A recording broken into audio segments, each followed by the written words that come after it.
दोस्तों, मेरा नाम है कुमकुम बिनवाल।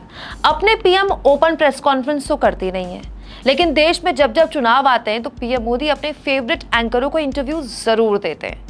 तब पीएम से महंगाई और बेकारी पर सवाल छोड़ ये एंकर पूछते हैं, सर आप थकते क्यों नहीं है? कोई टॉनिक वॉनिक लेते हैं क्या? आप बटुआ रखते हैं कि नहीं? एक फकीरी तो है आप में।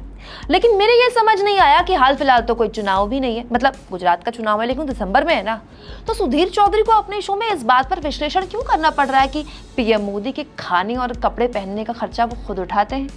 दोस्तों, कल अपने खास प्राइम टाइम वाले प्रोग्राम में सुधीर चौधरी ने पीएम की सादगी का विश्लेषण करते हुए इत्मीनान से बताया कि एक आरटीआई से ये जानकारी मिली है कि पीएम मोदी अपने खाने और कपड़ों का खर्चा खुद ही उठाते हैं, और तो और वो साल में 2 नवरात्र जो पड़ते हैं दोनों में व्रत भी करते हैं। सुधीर चौधरी के हिसाब से ये पीएम मोदी की सादगी का सबसे बड़ा प्रमाण है।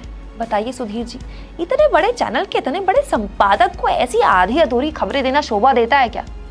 दोस्तों, सुधीर चौधरी ने ये तो बता दिया कि पीएम के खाने और कपड़ों का खर्चा वो खुद उठाते हैं, लेकिन ये नहीं बताया कि पीएम मोदी का हाल में जो विमान खरीदा गया है वो 8,000 करोड़ का था, और तो और जिस गाड़ी से पीएम मोदी चलते हैं वो रेंज रोवर की सेंटेनियल गाड़ी, उसकी कीमत भी 10 से 15 करोड़ बताई जाती है।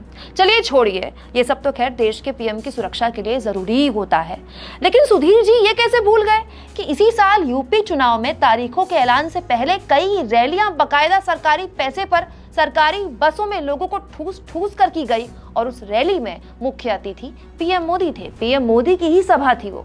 सुधीर जी, ये जानकारी भी वैसे आपको आरटीआई से मिल जाती कि यूपी में पीएम की मात्र एक रैली के लिए जो 1500 सरकारी बसें लगाई गई, उसका केवल डीजल का खर्चा 8 करोड़ 72 लाख 21,382 रुपए आया। बताइए, ये सिर्फ एक रैली के सरकारी बसों के केवल डीजल का खर्चा मैं आपको बता रही हूँ। ऐसी तो न जाने कितनी रैलियां चुनाव की तारीखों से पहले पीएम ने की थी सरकारी पैसे पर। आप मोदी जी के राशन पर डिटेल तो दे रहे थे, तो लगे हाथ ये डिटेल भी प्रभु बता देते नहीं। दोस्तों, अगर वाकई में सही नीयत से हमें अपने देश के किसी प्रधानमंत्री की सादगी पर बलिहारी जाना चाहिए ना, तो वो थे देश के पूर्व प्रधानमंत्री लाल बहादुर शास्त्री की सादगी पर, जिन्होंने प्रधानमंत्री रहते हुए हल जोत कर और अपने पूरे परिवार को दिन भर में एक बार का खाना खिलाकर देश को अनाज बचाने का संदेश दिया था। तब, क्योंकि उस वक्त हमारा देश खाद्यान्न समस्या से जूझ रहा था। ये होती है सादगी।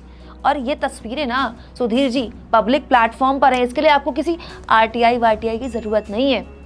आप सुधीर चौधरी की हर रोज प्राइम टाइम वाली गोदीगिरी पर क्या सोचते हैं, लिखिएगा जरूर। और दोस्तों, उम्मीद भी मत कीजिएगा कि इस तरह की खबरें मैं आपको दिखाऊंगी, क्योंकि आप जानते हैं हम किस तरह की खबरें आपको दिखाते हैं। तो अगर आप चाहते हैं कि उस तरह की खबरें आपको दिखाते रहे, हमारे फ्री जर्नलिज्म को सपोर्ट कीजिए। वो कैसे होगा? जब आप थैंक्स के ऑप्शन का ज्यादा से ज्यादा इस्तेमाल करेंगे।